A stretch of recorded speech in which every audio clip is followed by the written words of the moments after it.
Көсе атануы. Алдар 60-тан асып, бұрынғы тұрған өлкеден екінші өлкедегі бір ханның қол астындағы көп елдің ішіне келеді.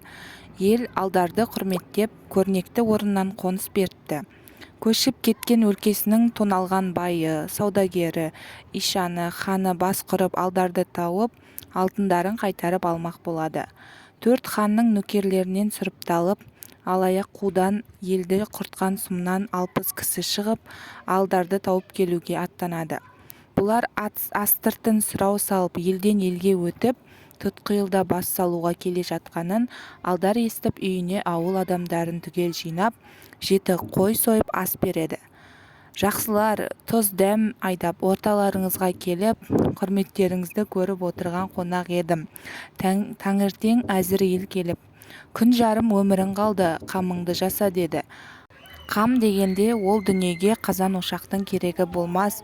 Осы отырған көпшілікпен өзім бірлесіп, моламды қазбақпын. Өлген соң жуып, ешкім әуре болмасын, өзім жуынып кебінімді киейін. Бүгін моламды қазарда 7 қой сойдым, бұл қош айтарым. Ертең өлерде 7 қой соям, ол молаға көмерім болады. 7 қырқымды өлген соң балаларым бере жатар. Ол менің міндетім емес. Ал жүріңдер, моламды қазайық дейді алдар. Жиналған адамдар қайран қалады. Шоқ ағаштың ортасындағы алаңнан менің молам осы жерден болсын. Тірідегі үйім түндікті киіз үй еді. Молам да соған ұқсас болсын деп моласын дөңгелек етіп қаздырып, бүйірінен есік, төбесінен тесік қалдырып, моласын жаптырады.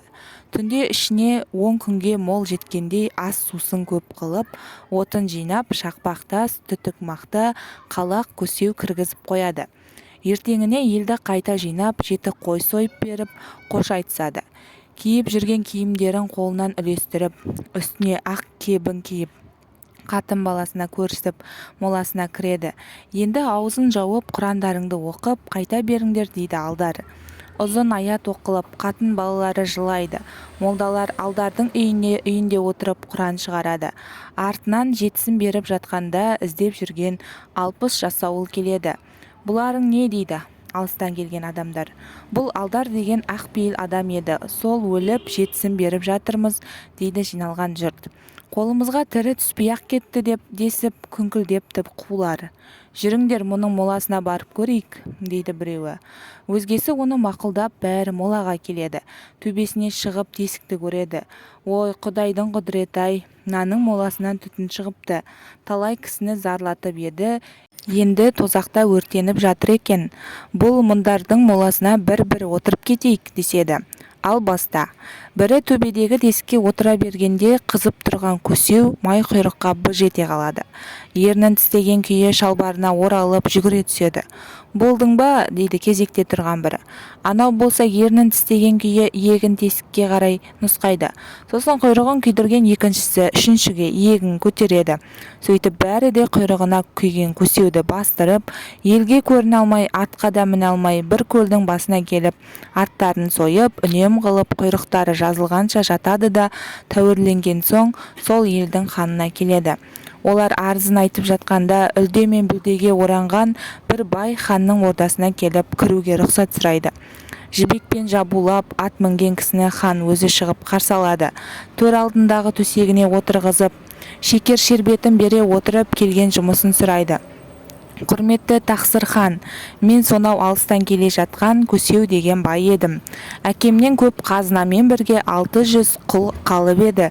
Соның ішіндегі 60 бұзығы қашып, момын елді талап, керуенді жолдан тонап, қарақшы болып кетті. Соларды іздей қуып, ордаңызға келіп отырмын. Солар мынау отырғандар. Бәрінің құйрығына көсеу басқан таңбасы бар. Нанбасаңыз, шешіндіріп көріңіз. Мынау пәлен ханның елінен, мыналарды түген ханның елінен сатып алғанмын. Құйрықтарына басылған көсеу мынау деп көсеуді ханның алдына қойыпты алдар. Хан нөкерлерін шақырып, әлгілерді шешіндірсе, бәріне таңба басылған болып шығады. Хан 60-ның айтқан сөзін тыңдамай, қаһарына мінеді деп бәрін зынданға жауып, енді не істейсіз бай? Байлатып еліңізге жеткізіп берейін бе, әлде алыстан келген біреуге саттырып, алтынын алып берейін бе депті. Тақсыр, бұл алаяқтар қайтып барғанмен тыныш жүрмес, саттырып ақшасын беріңіз, дейді алдар. Сол кезде ел талайтын бір патша ұры-қарыдан нөкер жинап, сондай адамдарды сатып алып жүр екен. Саудагерлер осы ханның еліне келіп, алпысына бір дорба алтын беріп сатып алыпты. Алдар алтынды алып ауылына қайта келіпті. Кейінгі ханның ордасынан шыққан соң Көсеу деген ат қосылып, Алдар Көсеу болыпты. Негізінен ол Көсе емес екен, сақалы беліне түскен, бетінен нұры тамған сұлу кісі болыпты. Тек кейін келе Көсеу деген сөз қысқартылып, халық Алдар Көсе деп атап кетіпті.